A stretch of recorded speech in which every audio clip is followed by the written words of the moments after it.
the more and more I travel around, the more I see that there is this, well, it's a divorce, really. Like, they're divorcing from themselves, yeah? Mm-hmm. And everybody's adopting pop culture as everything. All the culture has to be compared to pop culture, and so then everyone loses their identities. And it's really sad. Really sad. So what you're really talking about is helping people decide what their identity is going to be instead of allowing culture to script it for them, and it's really powerful.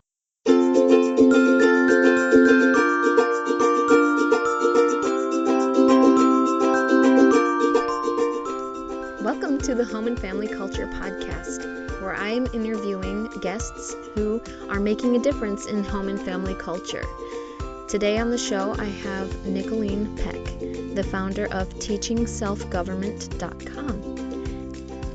So I hope you'll enjoy listening in on our conversation. I did have a little bit of technical difficulties, so you're kind of coming in on the middle of our conversation, so just kind of pretend like you're like eavesdropping on the conversation, and then you get kind of interested and, oh, what are they talking about? So we just kind of missed Nicholeen introducing herself and her website and what she does. But we were talking about the importance of home and family culture and how it creates an identity for our kids. So I hope that you'll enjoy, and thank you for your forgiveness of my ignorance a little bit around the technical difficulties, and enjoy this conversation because it was really amazing, really insightful, and I really loved what Nicholeen had to say. Nicholeen has several books and audios and videos, and also seminars and retreats available through her program. And so you can check out more of her work on teachingselfgovernment.com.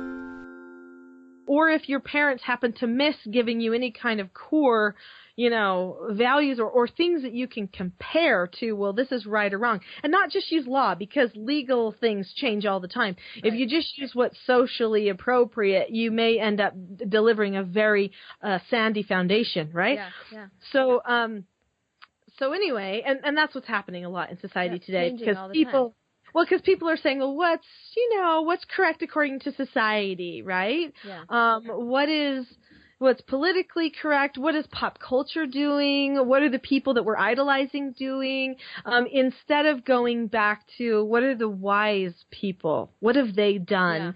Yeah. We're sort of erasing the past in our plans for the future, which is a scary thing to do. But anyway, what happens is the parents end up really passive then. They just ride alongside the kids, and they don't actually help them form an identity. And then they throw these big concepts at their children and say, well, hey, what is your purpose in life going to be? What are you going to do? You're going to be so great. You're this genius. You're going to do all of this stuff.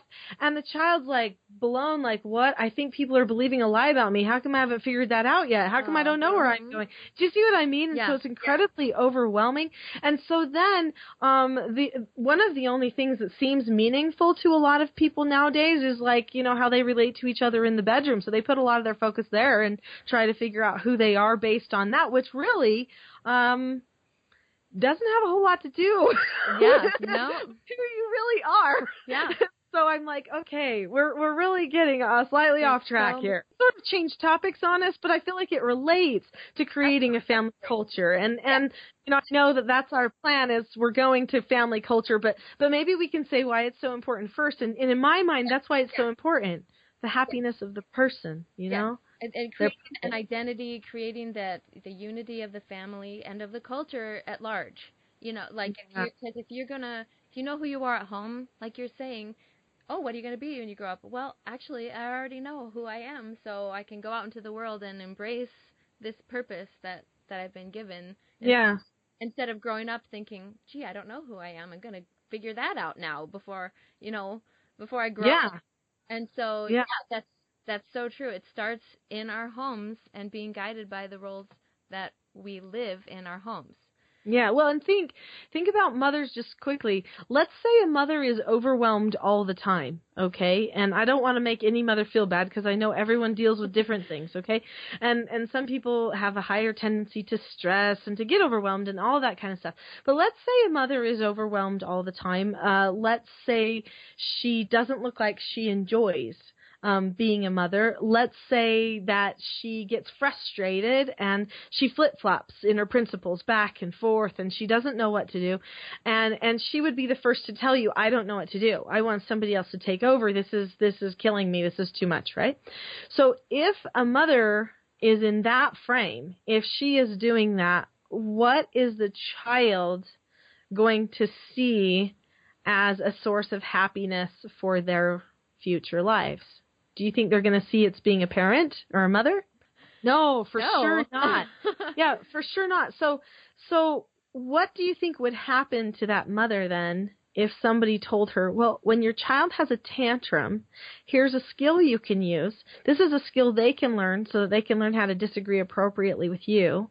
And here's a skill you can have so that you know how to talk to them and they know you're going to use it every time that they have that same problem.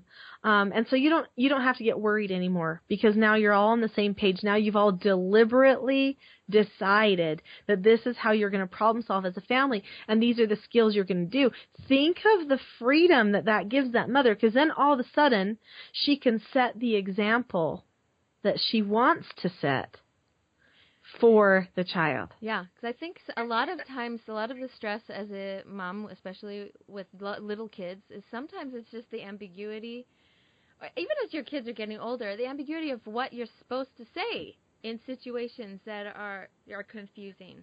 And I did also like that about Roll's, your book, like to describe, this is, if we repeatedly come up with the same language in a discussion, then we're going to know what to expect.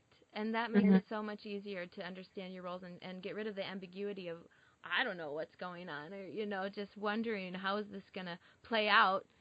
I think, when you're dealing with teenagers or whatever, even our own feelings, like if we allow that our feelings to go run amok, then it's confusing. Yeah. Well, more than that too, the whole family's full of anxiety. I mean, that's what happens too. So you end up having, like you said, this ambiguity of, everybody's confused, but also everybody's a little bit on the defensive and a little bit worried and a little bit more emotionally attached to every word out of everybody's mouth because they don't know what the impact for them is going to be, and especially the children, because the children know mom and dad are bigger. And they know mom and dad could say anything and it could change everything. Right. And especially if there's no rules for the communication. So my children, if I were to have a bad day, which I can honestly promise you has happened from time to time, normally I'm pretty darn self-governed, but like maybe I had a bad moment one day and I just started saying, hey, listen, what's the deal? Blah, blah, blah, blah, and I'm getting after, my child. My children would look at me and say, Mom, can I disagree appropriately with you? Oh, immediately that's going to bring me back to earth, right? And then I'm like, oh, yes, you can. And then they'll say, Mom, I know right now you're really stressed because of whatever XYZ, but your tone is really kind of bad and you're really not giving us instructions the way that you usually give instructions, and you're being really critical right now. Wow. And I'll be like, you're so right. Okay, I'm so sorry. Let's try that again. Okay, I need you to whatever it is, and then I give an instruction the way that our family knows that we're going to give an instruction. So that's part of our family culture. That's what we've decided. And a big part of family culture is deciding how you're going to handle things, how you're going to discuss, and so that it supports who you're supposed to be, that role you're supposed to have. That's amazing. That's really what family culture comes, and the work that you're doing to help families to develop their family culture is to understand the language and the relationships, to help come up with systems and visions for how you want your family to look. Because I feel like that's a big part of what family culture is when you have an idea of how to be prepared for different situations, how to be prepared for the future, and what you want your family and your children to look like, or to their goals, their life purpose. We've covered, because we've talked about all of that. Oh yeah. And that's what part of what your work is. I mean, that's a big part of what your work is. And yeah, it's huge. If you look at culture, just what culture is, okay? Yeah. So the word culture comes from the Latin cultur, and cultur means to cultivate, okay? Mm-hmm. And if you look up, one of my favorite books is Webster's 1828 Dictionary, and if you look up in that book, it says that to culture means to nourish, to strengthen, to correct, okay, and to train. So when you have a culture in your home, that means that it's a place where a person will be trained and taught. They'll be corrected. They'll be nourished, right? Now, if you look at the scientific understanding of a culture, so what's a culture in science, okay? So in science, you have a little petri dish that this is going to be your culture. You have an organism or multiple organisms in there. You give those organisms something to feed on, right? Mm-hmm. As they feed on that particular whatever it is, the nourishment that you give them, they grow, they expand, they change, they transform, they become something greater than they were before, or at the very least, they reproduce. All of a sudden, they make more of themselves, right? So that understanding of a culture is massive as well, because there is a feeding that takes place. You just have an organism until you fed it. And once you feed it, you have a culture. Mm-hmm. Okay, so in your home, the reason why you have a culture is because the idea is that you're supposed to be constantly nourishing.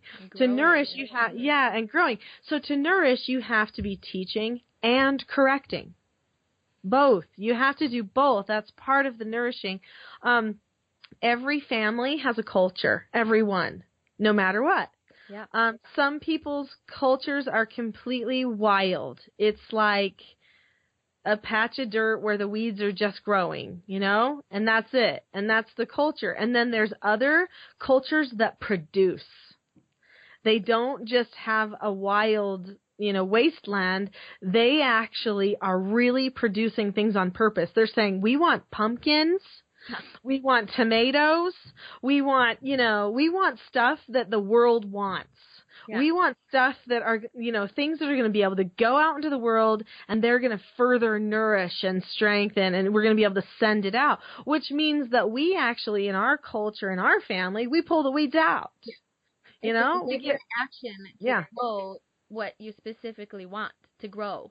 Yeah, exactly. I mean, I watched this one tutorial, just a little tangent. I watched this little tutorial about how to grow watermelons. And there's like male-female things going on with how to grow a watermelon. And if they don't connect, then the watermelon doesn't grow. And like all of these different things about the environment that the watermelons are growing in and all this stuff. And I was blown away. I was like, what? Just plant a watermelon seed and like I mean, it took a lot of work, and there were a lot of rules and a lot of purpose. Well, they need space. They don't like to be by other ones. True. Oh, I've messed that one up. I'm like, how come my watermelons are only like 4 inches in diameter? What's the problem? Right? Like, oh, maybe they didn't have enough room. There's deliberate, ways that you have to grow a watermelon, and that's the same thing with our families. Like if you want your family to grow up to be fruitful and to be something more, then you have to be deliberate about the rules and the desires, the purpose, and the work that you do, plucking out the weeds and intentionally growing what you want to grow. And that's what, to me, culture is about. The family culture is that you're not just, I think a lot of people just rely, like you were saying, on pop culture, or even their school teachers, or the kids' friends. They're just relying on their kids' environment to raise them, and underestimating the power that they have as parents to cultivate their children with a home environment that will help them to grow up. Yeah, sorry, I was like cutting you off. I know. I'm like, oh yeah, and so I like what you're saying there. And the thing that pops into my mind immediately, especially when you mentioned like teachers and social and stuff, is I don't know if people realize this or how many places in the world yet that this has hit or in the United States specifically where this is hit. But many, many places around the United States are going purely digital for school. So it's like they have this thing called one-to-one in our state. That's what's called. And it's not approved necessarily in our state, but they're trying it out and it's happening other places. And they're giving every child like a device, like an iPad or something. And then that device ends up becoming the teacher, and then the teachers are just the facilitators to make sure they learn how to use the devices and things like that. It's a very interesting concept, and I think if I was a teacher, I would be very offended. But anyway, right? Yeah, because I know my dad, who's a lifelong school teacher, he's like, what? That cannot replace a person. But anyway, technologically, we can do so many things. We just keep trying to push the limit, right, on all of the technology. So, but I'm looking at that, and then I'm pondering on these families that I talk to regularly. People will contact me and say, hey, I want to talk to you about something. What do you think about this?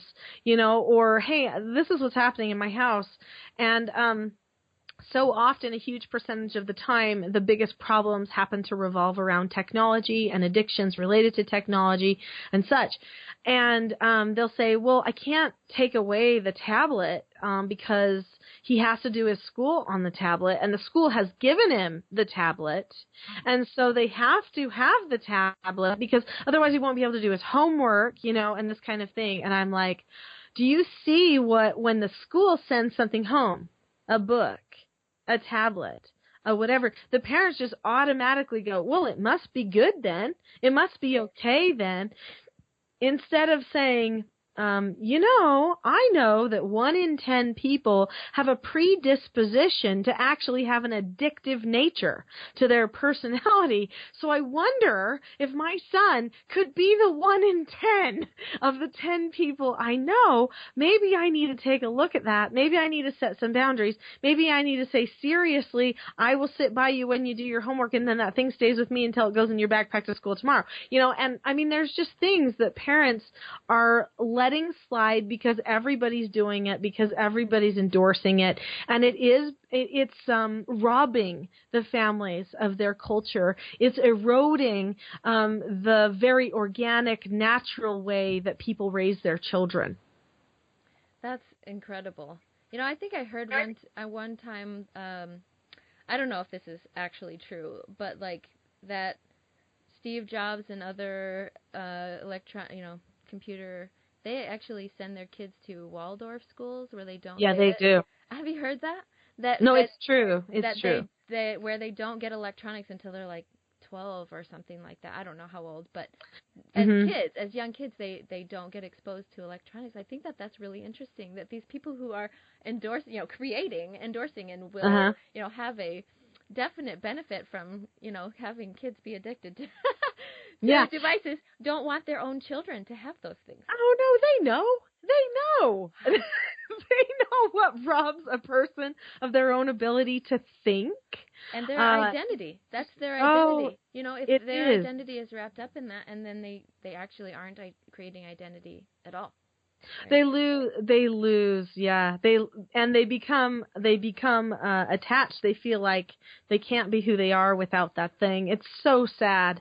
In fact, I don't know if you've noticed with your friends, I get around a lot, and I make a lot of friends, different places, all different walks of life in all different countries. And what I have noticed is that the very educated, the very usually the more wealthy, the more educated, the more elite type family, you might say. I hate to use that word, but it's true. But I mean, in the yeah, exactly. Okay. Yeah, affluent type families, exactly. The ones that have a higher level of education are the ones who I've noticed their toy rooms are full of wooden blocks, cloth dollies, wooden marble tracks, okay? Things like that, right? And then I have, other people I know who maybe don't have as much education, who maybe, don't have as much money or whatever, and they have way more toys, like tons and tons of toys and video games and media, and it's like all the toys that make the noises, all the digital toys, and all the, and I found it very funny as I look at this. I'm like, okay, so we have these children who are more affluent and they have way less toys and they're like wooden. And it's funny that the wooden toys actually cost more than the other toys, okay? And then, ironic. Yeah. Because they're marketed for their group, Right. And then you have these people who, don't have as much education, and they have filled their child's lives with electronics like you cannot believe. And I think in their minds, many of them probably feel like, look what a great thing I've done for my children. So I have a great friend, and she's mother of many children. She's got 12, and when I first met her, her children had, quite a bit of time on different, Xboxes and things like that. And then soon she took that away from them. She said, you know what, we actually have an addiction. I didn't realize that, but we do. And she said to me, Nicholeen, I felt like, my children like this. I was doing a nice thing by buying them things that they liked. Right. And I never knew our relationship could be so good until that thing went away. I was actually driving them away from me, And I'm like, oh, bless her heart, for taking the plunge and getting rid of that kind of thing. And so what she realized is that what I thought was being nice was actually not as nice as what I should have been doing, which was giving them a no answer. But that means they have to learn what? How to accept a no answer, which is a skill for success. Yeah. There were a couple of thoughts that I had in your description. Was that a lot of times parents don't know what to do with their kids if they don't have them constantly entertained, and so that's hard. And so I'm grateful for things like what you're talking about, because I think it's helping to educate parents to know how to allow kids to be bored, or to allow them. I think that one of the beautiful things about the wooden blocks and things like that is there's silence, and there's importance in that silence. There's beauty in that silence, and the more that I've been studying and learning about like mindfulness and meditation or things like that, there needs to be a silence in your life and a time to absorb what is happening around you, and that starts with kids. I think that if they have those kinds of toys in their world, then they learn to naturally to sit in that state of silence and just be, and to listen to their own thoughts or observe what's around them and be present. That's something that doesn't happen very much. I think, and that's again with going back to parents who don't know how to parent without having the devices and things. We haven't learned how to just allow ourselves to be present and to just be without those kinds of things. It's challenging. It is challenging. I just took my kids to a pediatrician, and she asked, how much TV screen time do they get, and I try to limit it because I know I'm trying, and she's, because I noticed too that my kids get really uptight when I try to take it away, and she said, well, a lot of parents notice that, but they don't do anything about it, and I was like, oh, that's so sad, I just think that's, but it's hard. It's hard. I can see how it's hard, but that's part of why I'm interested in this topic about family culture, is helping conscientious parents to learn what we can do to change our family culture in order to help our kids to learn and figure out who they are and their identity and who they are in a family, and then therefore in the bigger picture.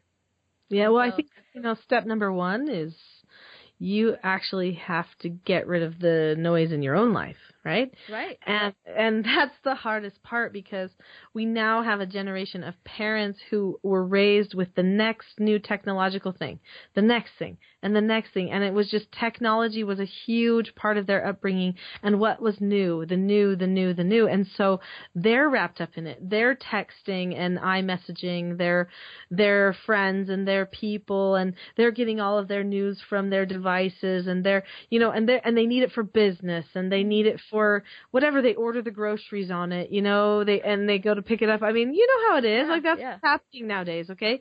And so there's this, there's so much industry that happens on the device, you cannot help but feel productive, even if you're using it in the way that it's intended. Okay, so in our family, we call these things tools, not toys. Okay, and so we use them like tools. But even if I was to keep using mine as a tool the entire day long, that would be wrong, because I would not be nurturing my children nor myself. And in order to know anything greater than yourself, you must have time to ponder. You have to. And you're right that we're missing that starting at such a very, very young age. The TV started that for the grandparents now, yeah? So the grandparents that we have now, they were raised with this TV coming. And so every time they would come home from school, then it started to be they would turn on the TV, and the TV would be on for a good portion of the night. And all of us were raised that way. And so there's just always this noise. I meet these people that are older, and they say, well, I'm not really watching it. I just leave it on so that there's noise in the house. And I'm like, really? That's weird. Because, like, when I get in my car, I can't wait to just have silence. Yeah. Well, that's interesting, too, because in your book, A Family, a House United, you talked about how family culture is basically what you default to.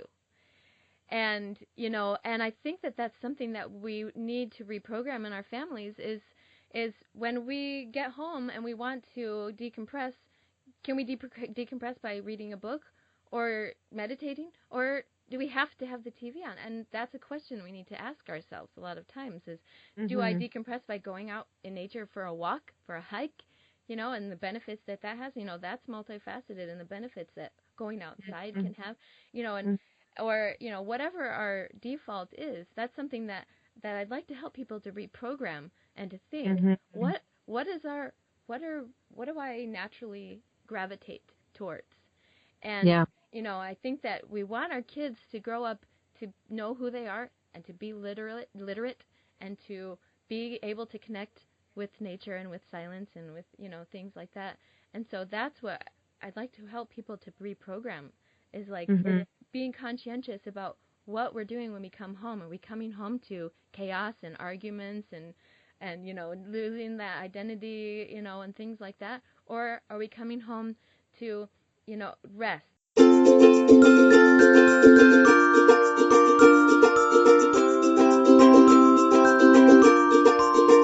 Awesome. Well, that's it with that conversation with Nicholeen. She has so much insight about how to talk to our kids, how to develop a powerful home culture with the way that we communicate with our kids and the way that we convey to them our feelings about our roles as parents and teachers. I want to go back to something that she'd said about, she talked about mothers, and when the message that we convey to our children, if we show them or make them feel like we don't like being a mom. That's a powerful message right there, because the way that we act around our kids will convey the message of how we feel and the attitude that we have for behaviors that we expect from them. When we convey to them that we don't like being parents, when we convey to them that we don't like to learn new things, we don't like to read books, we don't like to go to church, or we don't like to anything, whatever it is, that we act as though whatever it is that we're doing is a chore, then they get that sense that it is a chore and it's not fun and it's not worth doing.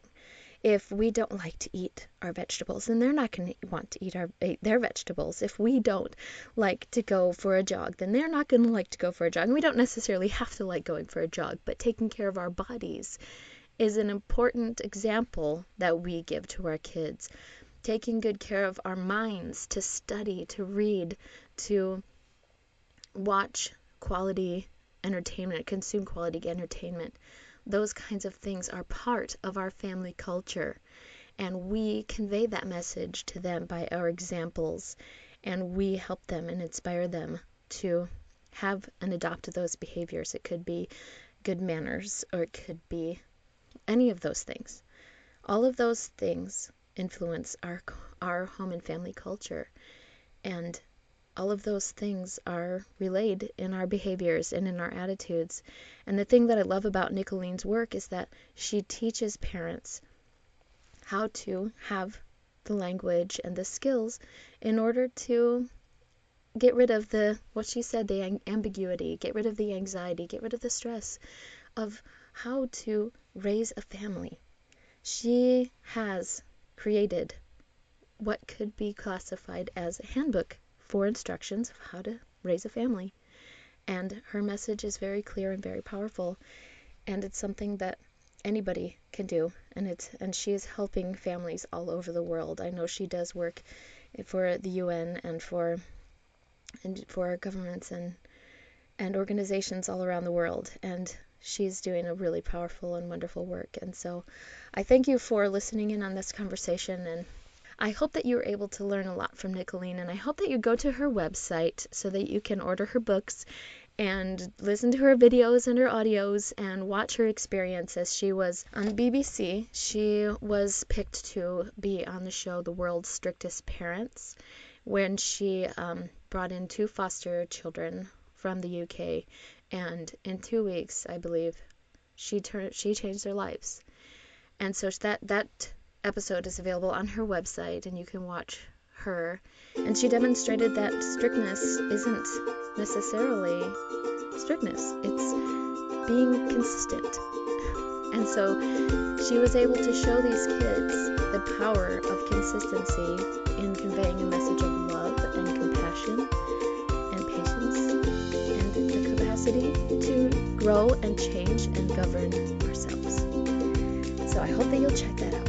Thank you so much once again for listening. Please subscribe on iTunes and leave a comment. Thank you so much